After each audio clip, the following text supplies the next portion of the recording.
Good morning.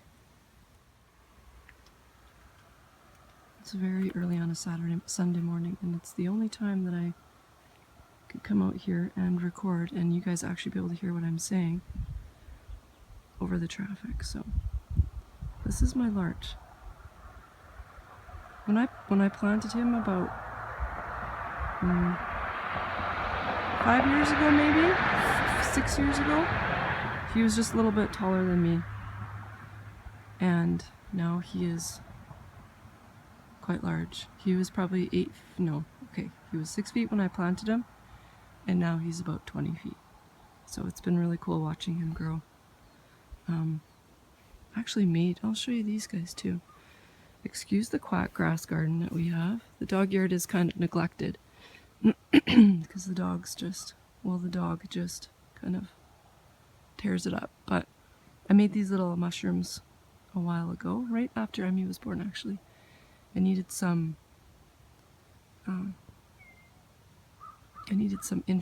winter interest in my yard. And so I made these cement mushrooms, and all I did was pour cement into bowls and into plastic bats, essentially, with rebar stuck through them. And so the tops stay on. And Conan's back. Hi! Try not to fall over. I haven't had a coffee yet this morning, and I'm still kind of tippy. Cattail. So yeah, this is my larch. And look at how fluffy his needles are. They're so soft.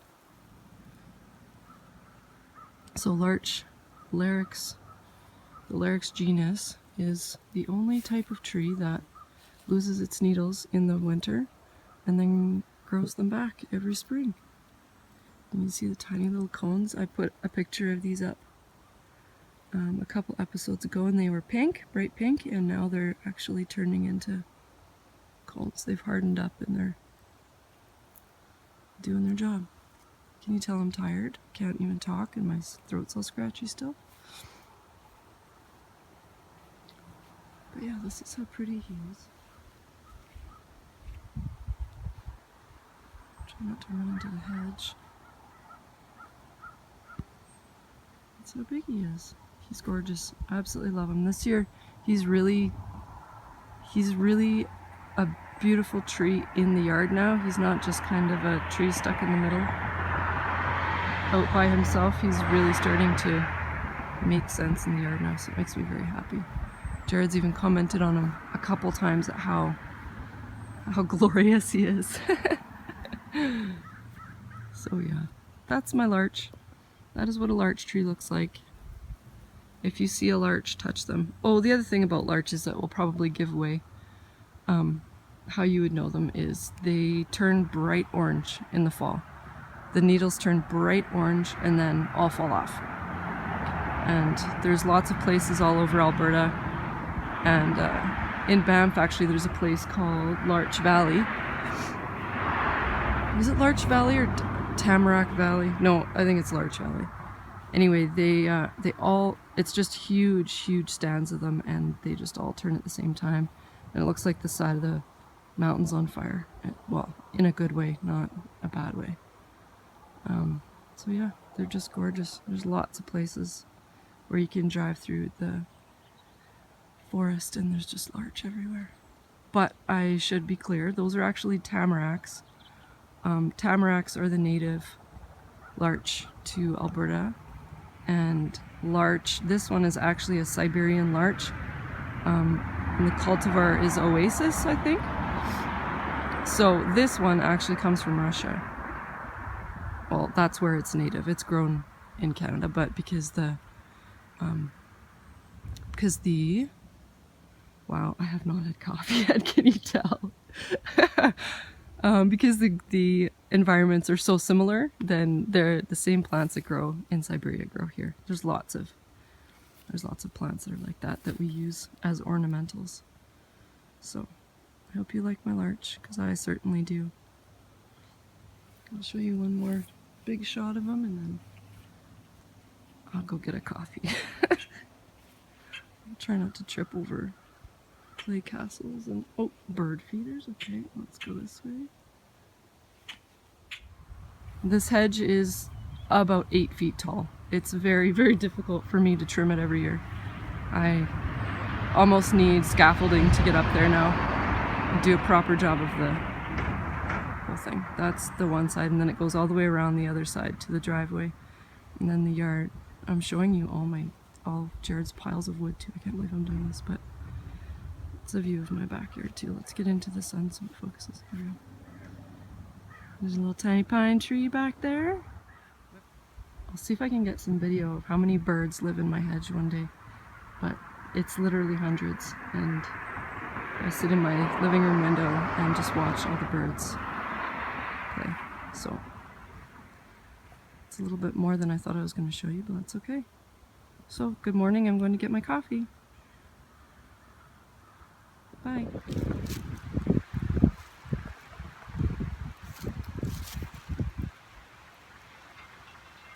And now a train's coming. Are you kidding me? Not me. Welcome to the Lone Larch podcast. This is my front yard. Where's my coffee?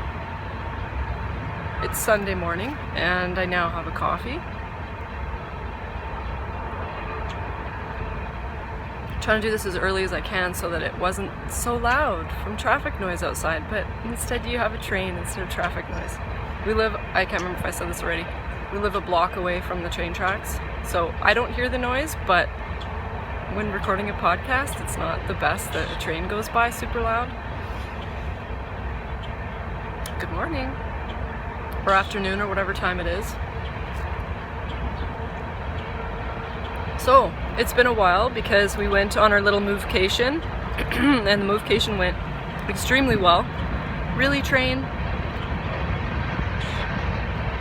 Okay, so I am Jenny. This is the Lone Larch podcast. On Instagram and Etsy, you can find me as lonelarchdesigns, and on Ravelry, you can find me as jentastk. We also have a Ravelry group that is the Lone Larch podcast Ravelry group. So you can come and join us, talk and not talk.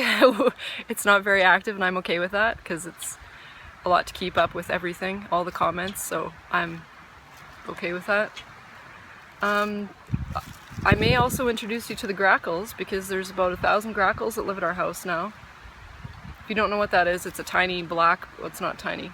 It's a blackbird that's smaller than a crow that have really iridescent blue heads, but look all black unless the light catches them. They're quite pretty, but they're kind of bullies, and they scare away all the little pretty birds that I like to have hanging around.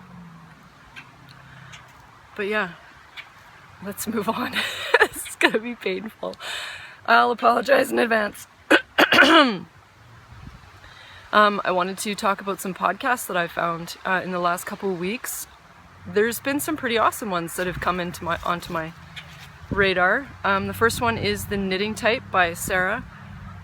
I can't remember how I found her, but she's funny. I like her a lot, and you should always watch it like it's hot. Hashtag. Pretty good. I thought that was pretty great. So to go check her out, The Knitting Type. The other one is Joanne. I found her right after the Fiber Shindig in Calgary a couple weeks ago or a month ago, whenever that was. She was actually there, and then I found out about her podcast. She also lives in Calgary, like the next day or something. Her podcast is called Creative Mojo, and she seems to be, well, she's pretty new, and she looks as though she's just as uncomfortable talking to a camera as I was at the beginning. So don't worry about it, Joanne, just keep going, it'll get better. And yeah, she's good to watch too, and she's local, so that makes me happy because we talk, or it seems that we start talking about the same things if we're from the same area. Look, I even have bedhead this morning. Like, are you kidding me? This is the most slacker episode in the world. Whatever. And the third one is Inga from the Knitting Diaries. She's in Iceland, and I love your accent, Inga. I don't know what it is about it, but I thoroughly enjoy listening to your voice. You're very calm, and you can tell, I think you're a little bit more outgoing than you let on, because it seems as though you censor yourself a little bit. on your podcast, which I completely understand. But at the same time, don't censor yourself. Just say whatever you're thinking, because it's way more fun that way. Hopefully you don't take that the wrong way, but yeah, don't censor yourself. Just play and have fun. So if you're still with me after my ridiculous start, welcome. Let's talk about some knitting. Doesn't my larch look awesome? It's been so glorious. The last week or so, there was one day in there that was 1,000 below. It was only like +7 outside, but it felt like 1,000 after having +30 weather for a week, and now it's back to +30 during the day, and it's glorious. Blue skies, and we do need a lot of water though, I will say that. The drought, it's going to be a brutal drought year, it already is, and my patterns are flying through the air, and the forest fires up in Fort Mac are brutal, and it's only May and there's already scary forest fires going through places, so I have a feeling it's going to be kind of a scary summer. So everybody do rain dances and do whatever you have to do to make it rain, because we need it pretty bad. But on to the knitting. FOs! Curtis's mom socks are done. I finished one on the drive there. I drove home. I drove Kathy's van home from Vancouver Island, so I clearly didn't get any knitting done on the way home, but I did knit an entire sock essentially on the way there, and they turned out really, really well. So the yarn is, okay, super loud truck flying by my house. Oh, I'm gonna get one of those obnoxious signs and put it out front of my house that says, "Oh no, children playing, please don't drive like a complete jerk." And it's not gonna help at all, but it'll make me feel better. People fly past my house. It's in the middle of town, and it's a main thoroughfare, but people will seriously go 80 flying past my house. That's kilometers an hour. And the speed limit is 50, and 50 is even fast because of just like kids, and I mean, you're in a town, you don't go flying down the street at 80. Anyway, soapbox. So these pretty socks I made. Prairie Dye Studio is the yarn, and the pattern is a rounded toe from Sock Architecture, and then I didn't want to just do a vanilla sock, so I threw in a 2x2 rib just on the top. You understand what I'm talking about. Just on the instep stitches, I did a 2x2 rib all the way up, and then I think this is a rounded heel toe up, clearly. And then, as you can see, I got bored and got rid of one rib, and then I got rid of another rib, and then the top rib just continues into the ribbing at the top. And then I just kept going until I got bored, once again. So somebody asked me what pattern this was. There's no pattern. It's just a show of my short attention span, essentially. So there's two. And I hope you can tell this. Oh, hey, little tiny bird. I hope you can tell this. This was the first sock, and this was the second sock. Can you see how much more red comes out in the second sock? I was hoping that the yarn would be more like this, so honestly I was a little sad when the red came out so faint on the first sock, but when I started the second sock, it just kept getting darker and darker and darker. And I love it. I love the way that it is. I didn't tell you the color. The color is Ring of Fire. So these are size 5 socks. My feet are not size 5. I wish I had size 5 socks, because I would have socks every time I turned around. I would have a new pair of socks because they went so fast. So those are done, and Curtis is going to take them to his mom. Oh, it's Mother's Day. Happy Mother's Day. Next time he goes home. He works away from, well, he doesn't live with his mom. He's a grown man, but next time he goes back to Saskatoon, he'll take these back to his mom. So pretty, right? Those are my FOs. Coffee. Okay, so works in progress. what should I show you first? Mina's Shawl, Le Moyu by Mina Phillip. I'm pretty sure I did a whole bunch of work on this, but oh yeah, there we go. So this is how big it was when, this is my stitch marker. It was this big when I saw you last. And now it's this big. You can't even all fit on the screen. Where are you, son? There you are. So it's growing, and honestly, as I was knitting on the sock, I was totally missing this because I really enjoy knitting this a lot. But I'm really glad I didn't take it because it would have been an absolute mess. I would have screwed it up all over the place. So I'm glad I didn't take it, but I'm, well, I'll tell you that story in a minute. I'm excited to work on it, but I'm afraid it's gonna get filed away for a while because of something else that I have started. And that is, isn't this yarn awesome? I think Curtis called his mom. How good is that? I need to call my mom. I'm gonna see her on Friday. I'm so excited. And my brother, and my Auntie Susie, who I haven't seen in 6 or 7 years, so that'll be cool. What was I saying? Here's a shawl. I made it. It's brioche. And I need to work it into my schedule, my knitting schedule. My knitting schedule so that it actually gets done. Yeah, I'm not going to show you my seashore because I've only got like an inch more on it done.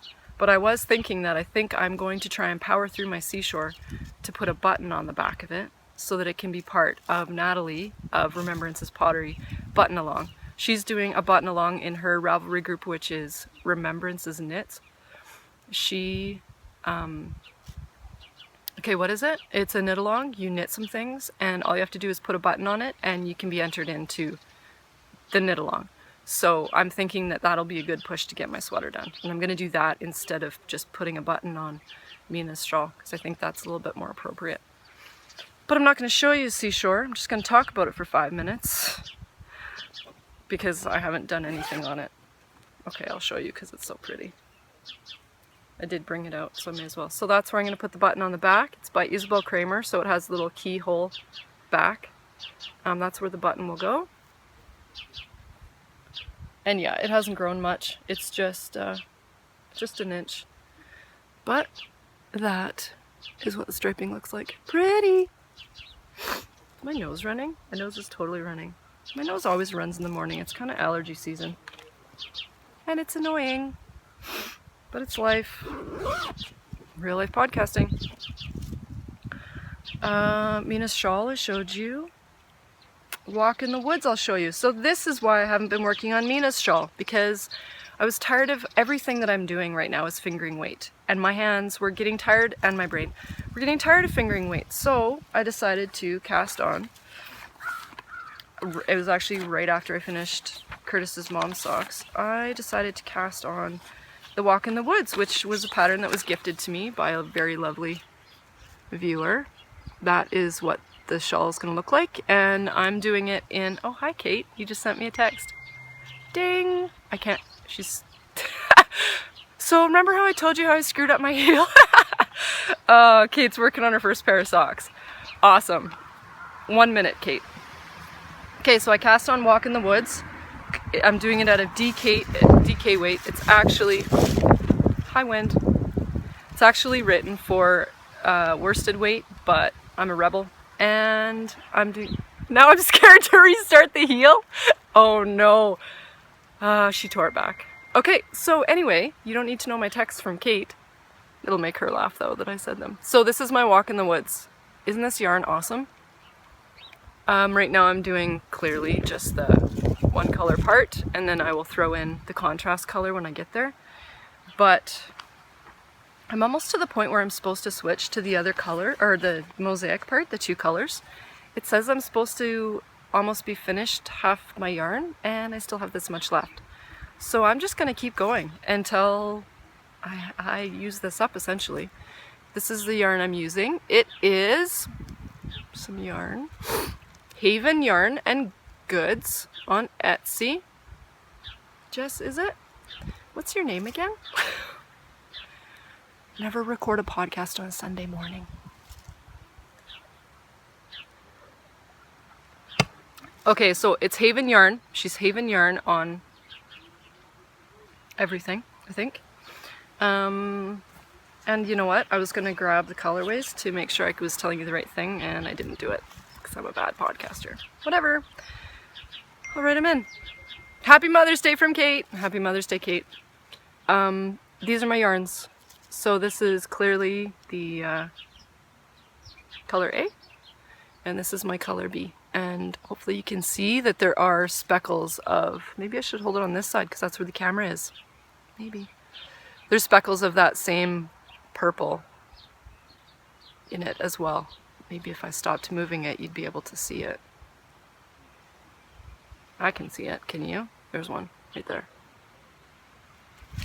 So, I'm really enjoying this. I do have to count rows, which is a good thing and a bad thing for me because I've been doing so many mindless socks and that sweater and stuff. It's kind of nice to have something to keep me going and to kind of keep check with, you know, hit checkpoints, level up as I usually call it. The yarn's awesome. The yarn is glorious and I'm really happy with it. So I may actually have to put this away so that I can actually do the other things that I should be knitting on. But the only reason I should be knitting on them is because of the pressure that I put on myself to get these things done, which is totally ridiculous. So okay, I'm just gonna stop talking right there. You guys all know what I'm talking about. The knitting pressure that we put on ourselves. Maybe I should just knit happiness like I tell everyone else to do. The wind's gonna blow the camera over. Watch this. It's gonna be fun too. And you can tell the coffee's kicking in because I'm starting to ramble. Okay. Noisy car. Wind. So walk in the woods, Mina's shawl, and my dad's socks. So the trial of my dad's socks. My dad watches this. How awesome is that? My mom and my dad watch it together, which makes me smile. But I find it very hard making socks for people that are not near me because I'm always terrified that they're not going to fit. So this is my dad's foot, which I measured when I was down there. But the tricky thing about my dad's socks is that my dad has very odd shaped feet. Do not take offense to this, Dad, but the only way I could think to describe it was his feet are shaped like a carrot. So he has issues with circulation in his feet, so he has to wear compression stockings, so his ankles and his calves and his feet are very swollen for a good part of the day. So his toes are very narrow, and then his foot gets wider and wider and wider as it gets to his ankle. So he doesn't really have much of an arch from what I noticed. And then his heel, and then his ankle is the same width as his foot, and then his calf as well. So I took a whole bunch of measurements and I'm just kind of freaking out that they're not going to fit. So I made the little foot thing and I put the sock on thinking that this was going to be the right amount of stitches, and it's bulky. See, there's like that much extra. There's like a good 8 stitches that's making it too big. So I'm gonna have to rip back and go down to, what did I say? I have 72 on the needle right now. So what am I gonna do? 68. I'm gonna go down to 64 to finish the toe, and then end up increasing farther down the foot. So he'll have a 64 toe and then knit for like an inch maybe, and then go up, do the 4-stitch increase as you would with the toe, and then do another inch, and then keep going back up to 72. And then do some more maths depending on his other measurements. But I'm finding it quite stressful, and I'm kind of annoyed to work on it because I'm afraid it's not going to fit, and then I'm just wasting my time knitting it when I'm just going to have to rip it out. So they're kind of a stressful knit, but I love the way that they're turning out. Who's in the tree? Just sound like it's birds everywhere. Hopefully that doesn't freak anyone out. I love it. Where are you? Whatever. So yeah, so maybe I should tell you what the yarn is. The toe is the Regia the tag is holding my phone up, so I can't show you the tag, but it's the tan color of just the solids, 4-ply solids. And then the main color is the Arnie and Carlos. This one. Let's see. Do they have color? I think they just have numbers. Yeah. 03657. It's one of those. So I love the yarn. I love the way that it just makes the prettiest sock in the world on its own, and I don't have to think about it at all, so that I can concentrate on all the maths instead. But it started and it's stressful, so I just need to rip it back and get that stitch count properly again, and then I can just mindlessly knit on it and then not stress over nothing like I always do. Good morning. Motorcycle. That one even shook the ground. I'm sitting on my grass.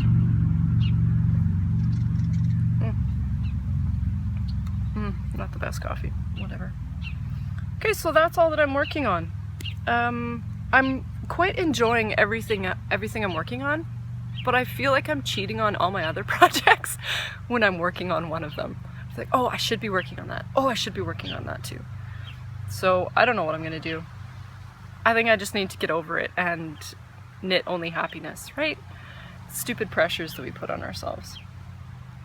I'm gonna show you these pretty socks one more time, because aren't they nice? Oh, that yarn is awesome. Okay, so works in progress, done. I am going to, oh, for the love of trees, I'm just gonna put in a little video right here about how Amy and I are training. Well, Amy's training. I'm just helping her train because I'm a wimp and don't compete in competitions. There's a tree climbing competition. Yes, that is a real thing. In the industry of arboriculture, there's tree climbing competitions all over the world where arborists come and they're put through different stations that highlight different tasks that we have to do during work. And people compete, see how fast they can do certain things. And Amy is competing in the Prairie Chapter tree climbing competition, which is happening June the 18th and 19th in Olds, which is awesome that it's here this year, because that means I walk down the street to the college and hang out. I'm actually volunteering for it with it this year because it's so accessible, and I should. So anyway, Amy and I are trying to do some training for her so that she isn't so, well, she's not nervous about it. She just wants more women to compete. Usually there's about 20-25 men and 4 women. Actually, there's usually only 2 or 3 women, but this year there's 4. So she's trying to do a call out to as many female arborists that can get to the competition to compete, just so that it's more fun instead of being stressful of just competing against one other person. So anyway, we're training for that, and what the video is about is the footlock competition. And what that is you put your line into the tree and you climb up the rope, essentially, by wrapping your feet around the rope and then standing up on that lock and then moving your prusik up. Prusik is, I am not good at explaining right now. Do you want to come say hi? You can come say hi. Bird intermission? Come on, bird. Really quick, okay? Because I'm almost done. Just come say hi quick, and then I'll finish up, okay? Okay. Oh, you're a little bit low. There. You say hi. Hi. You tell them what we did yesterday. What did we do? We played in the river. Yeah, we went to the river. Yeah. Do you love being in the river? Yeah. Yeah. What do you do? Did you float in the river? Yeah. You went so deep that you had to wear your life jacket? Yep. Yeah, and you float down the river? Yeah. Pretty brave girl. Yeah, but kind of scary. It was kind of scary. And it was really cold too, right? Yeah. So that's why we only go in the deep part of the river with someone, right? Mm-hmm. Good girl. Now without someone. Yeah. Only my grab one. Your crab life jacket. Yeah. It gives me a hand. Yeah, it's like having an extra hand. That's right, because it helps you float, right? Yeah. Yeah. Like you for it. Or Curtis helped you float yesterday too, right? Who is it for? Who's for what? The video? It's for all my knitting friends. All your knitting friends? Yep. All my knitting. Cool. Yeah, all my knitting friends. Can you say, what do you want to say? Say bye, big kiss? The first. Oh, do you want to show them your magnet? Carly brought that back from Africa, right? Africa. Don't bump the stool, okay? Because it'll make the camera fall. It's a little rhinoceros, right? Mm-hmm. Pretty cool. Yeah. Grackles? Yeah. Yeah, there's grackles everywhere, right? Yeah. The wind's coming up again. Oh, look at him!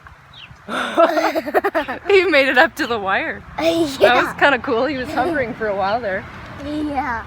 Okay, girl. Hi. Little grackle. Yeah. Okay, can you say see you soon? See you soon. Big kiss. Good girl. Okay, go back inside for a bit and I'll be in a minute, okay? Okay. I just want to finish up. Thanks, bird. Thanks, bird. Okay, so what was I talking about? I have no idea.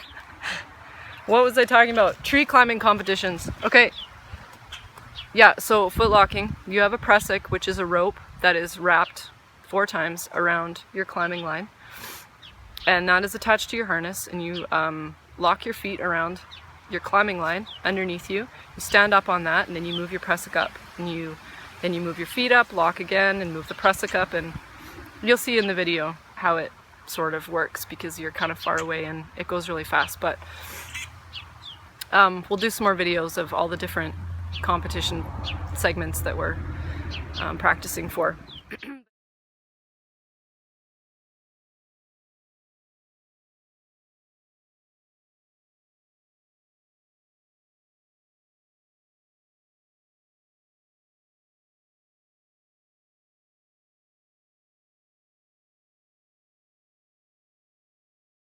So look it up in your area because honestly, like clearly there's not many arborists, I don't think, that watch this, but it's an amazing thing to go and watch.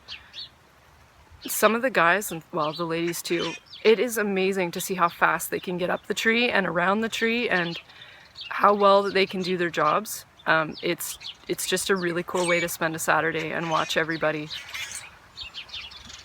play in the trees, monkey around. So look it up. If you go to the ISA website,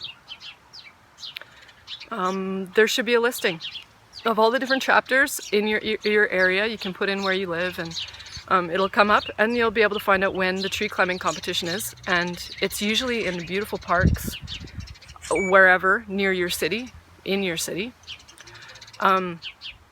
So like take a picnic and go sit in a park and watch some people fly through the trees, and it's really entertaining.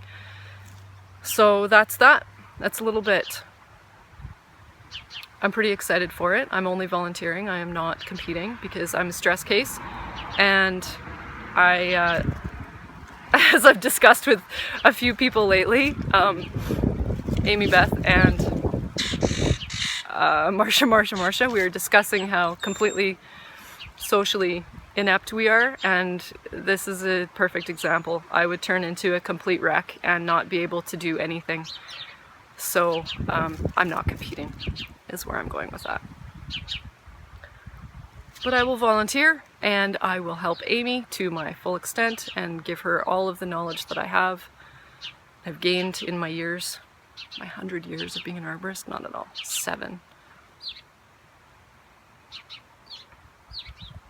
7's kind of a long time, actually, when I say it out loud. You want to talk about some yarn? Let's talk about some yarn. I just took my book away to make room for the bird.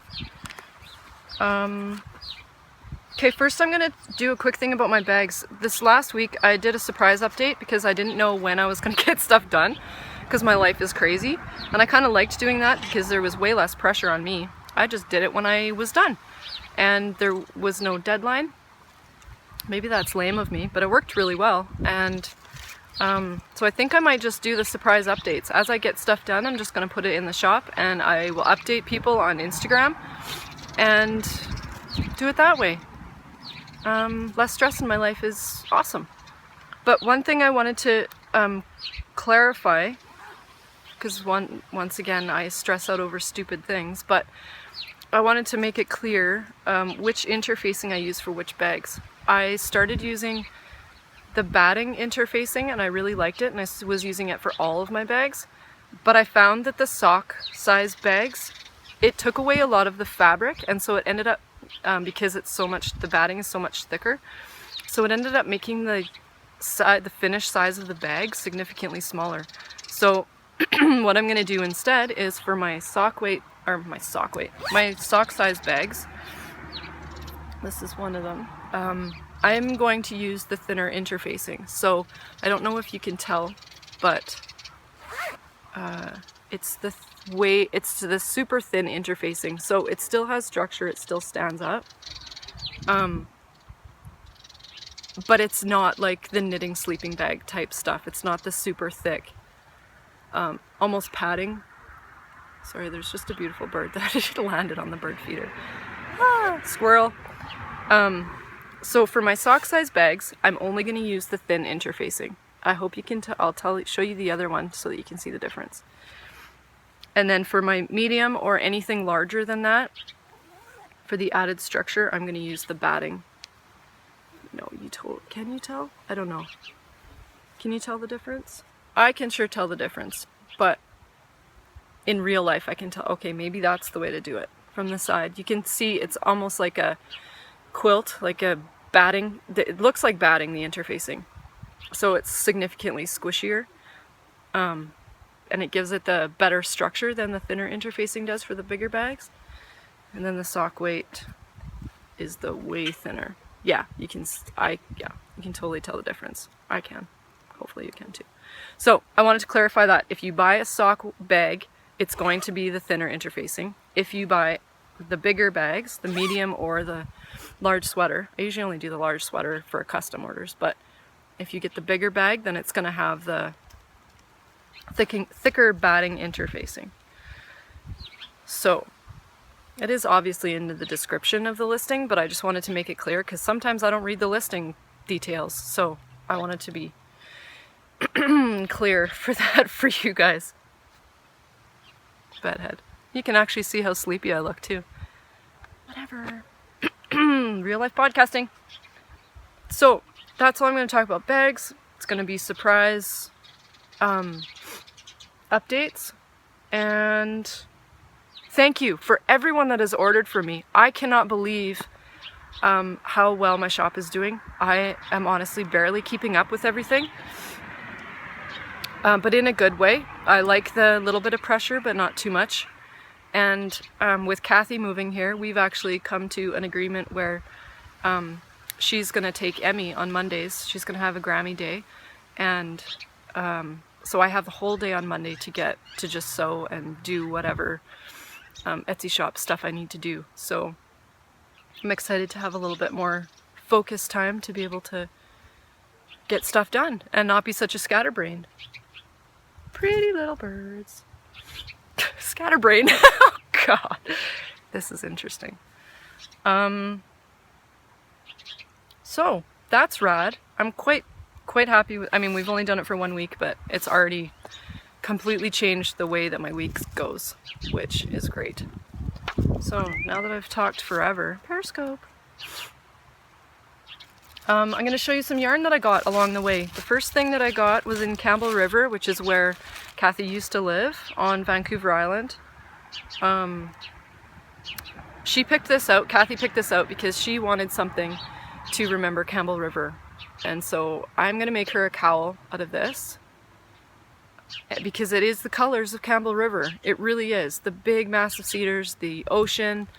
Oh, that is something I was going to mention. I'm sorry for those that are in the UK and I assume Europe. I don't know if Australia is the same way, but if you can't watch the Movecation episode, it's probably because of the music, but I'm not changing it because it just isn't the same without the music. So I'm sorry that you can't watch it, but that's all I have to say about that. Sorry. It's totally copyright issues. But I'm glad YouTube didn't take it down completely, because honestly that's what I thought was going to happen. So I apologize for that, and I'll try to do it with not copyrighted music. Like, how am I supposed to know that though? Because iMovie will let me use certain things in my music and won't let me use certain things in my music because of copyright, so I kind of thought that was taken care of, but apparently not, because different countries, right? But doesn't matter, I'm sorry, but I'm not changing it. So this is Barocco Gusto. It's a thick thin, I think it's 50-50. Yeah, well, 45 wool, 45 acrylic, and 10 viscose. Viscose. So I'm going to make her a cowl out of that so that she can remember the beauty that is Campbell River. And it's going to be the fastest knit in the world because I haven't used big chunky wool in about 400 years. So I got that. That was from, I can't remember the store name. It's like Art and Yarn or something, or Art and Needles. It's right downtown Campbell River. And they're kind of a workhorse yarn store. They just like have all the regular names is what they have in stock. From what I could find, I combed it pretty good. I couldn't find anything that was like local indie dyer kind of stuff. So, but they're great because they have all of the workhorse and all of the kind of run-of-the-mill stuff, which sounds bad, but has, you know, I mean, everybody uses that stuff clearly. But if you're looking for local, it's not going to be there. But for local, let me tell you, I went to Uptown Yarns. Uptown Yarns is the best. This is the best yarn store visit I've had in a long time. The owner's name is Jen, so I can remember her name really easily. And when I walked in the store, she was talking to this lovely lady, and I was eavesdropping, as I do, looking at yarn. And this is what I was looking at. And then I heard them say, and she's looking at your yarn. Look at that. So she was talking to Judy. What's Judy's last name? McLean, the dyer of Sweater Maker Yarns. So I kind of lost my mind. I think I handled it pretty well. There wasn't too much social anxiety. But she was there. Judy is an amazing dyer. I've had a couple of her yarns before when I've gone out to visit. Kathy and my brother, I've picked up some yarn from her before. But to actually meet her and have a conversation about the industry really and life with yarn was really, really cool. So I want to let everyone know, because this is a new and exciting thing, you can actually get Sweater Maker Yarn. Used to be exclusive to Uptown Yarns in Courtenay, BC, but Jen has started an Etsy store and is putting Judy's yarn in it, which is this Sweater Maker Yarn. So if you go to Etsy, look up Uptown Yarns, you will be able to buy Sweater Maker Yarns from anywhere in the world, which is very exciting, because before you literally had to go to Uptown Yarns in Courtenay, BC, because that's where Judy lives, and she literally grabs whatever she's done for the week, whatever she's dyed up, walks down the street to Uptown Yarns and hands it to Jen, and Jen puts it on the shelf, and that was the only outlet that you could get it. But now everyone can get it. So go check out her shop. There's a lot of stuff in there right now. She's gradually putting more and more yarns in it, and they're gorgeous. So I'm just going to keep showing you this because I love it. She has lots of different bases. This one is the John Murray base, hand-dyed, 100% superwash merino wool, 100 grams, 370 meters. Her prices are very reasonable. I think they're very reasonable. Product of Vancouver Island. And I don't know what else to tell you about it other than she dyes beautiful yarn. So I got this one, and this is the other thing I like about Sweater Maker is she makes little skeins. She makes half skeins. I was showing this to Kathy and Jared, and both of them were just like, yeah, it's blue. And I was like, how can you say that? Look at it. It's so beautiful. I'll show you it so you can see it properly. The colors in it, how rich the colors are just magical to me. So she does half skeins. It's the Murray base, just Murray. The other one was, what was it, John Murray? The Murray base, 100% merino, not superwash. 50 grams, 175 meters, and same thing, sweater maker, product of Vancouver Island, hand dyed, awesome yarn. And she was just the nicest lady, and we talked about it actually. She has issues with being out in social media and just being out in the world, which I can totally understand. It takes a lot for me to go and talk to people in yarn stores and in life, honestly. So I can totally understand why she's a little bit intimidated by that, and why she hasn't ventured out in making her yarn available other than at Uptown Yarns. So it's really, really awesome that Jen is doing this for her and is helping her get more exposure, so that all of you can buy her yarn too, because it's gorgeous. And I'm gonna show you one more time, and I'm sure you're all tired of it, but I'm not. And everything's blowing away. Yeah, she just has awesome, awesome colors. So go to Uptown Yarns on Etsy right now, check it out, and keep an eye on it, because there will be more of the sweater maker yarns appearing there all the time. And Jen, you're rad. I had such a good time talking to you about all the things, and let's keep that conversation up, because I thoroughly enjoy it. And there's one more thing that I bought. So we stopped in Courtney. Nope, that's where we started. We stopped in Courtney, saw my brother and his kids and his amazing, lovely wife, Nicole. Stopped at Uptown Yarns and had a really good visit with everyone that I saw. And then on the way home, crossed the ferry to Revelstoke, had a great visit with Jeremy, and then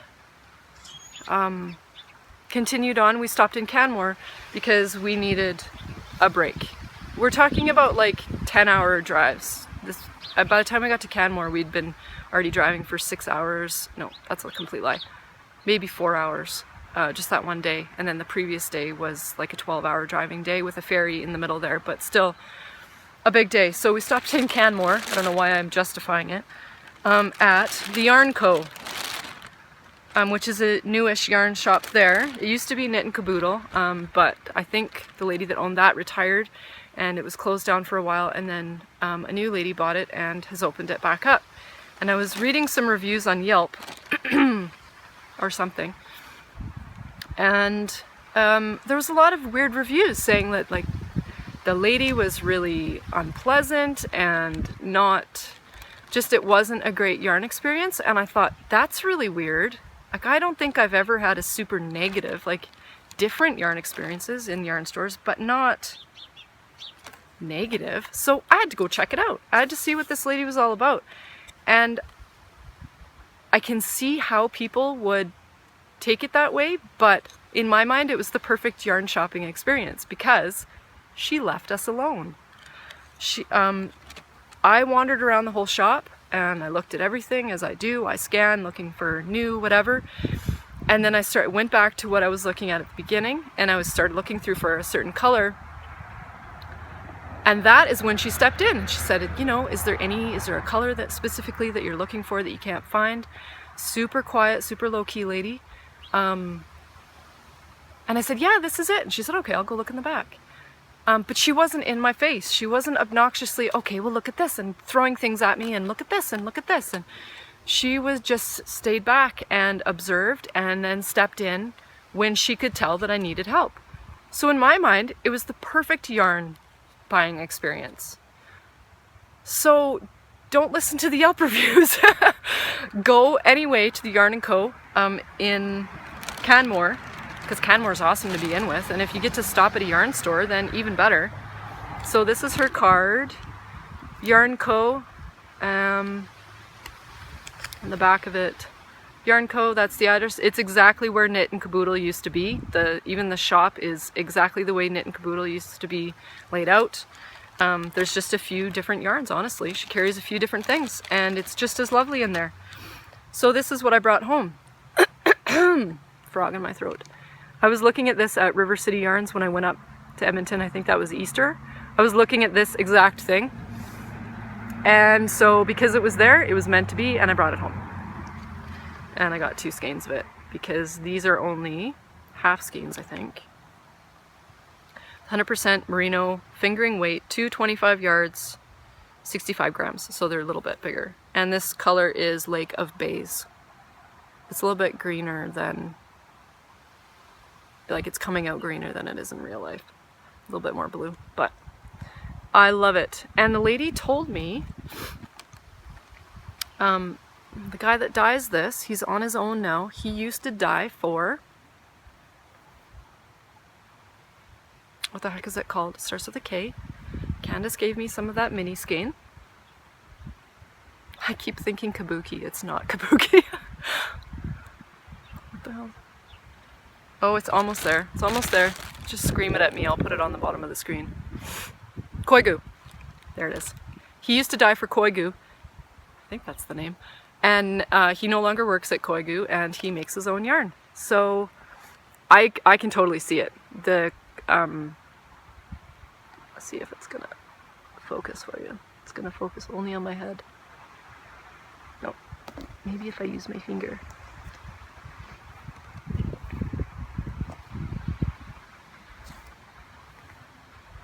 And I'm too shaky from all my coffee. Anyway, yeah, so he doesn't dye for Koigu anymore. He dyes on his own, and it's glorious. All of his colors are beautiful. I had a hard time deciding. There was this one and then kind of an underlying purple one too. I brought home this one because I have enough purple. So I'm really happy with those. That is Yarn & Co. Oh, and they also had minis of the same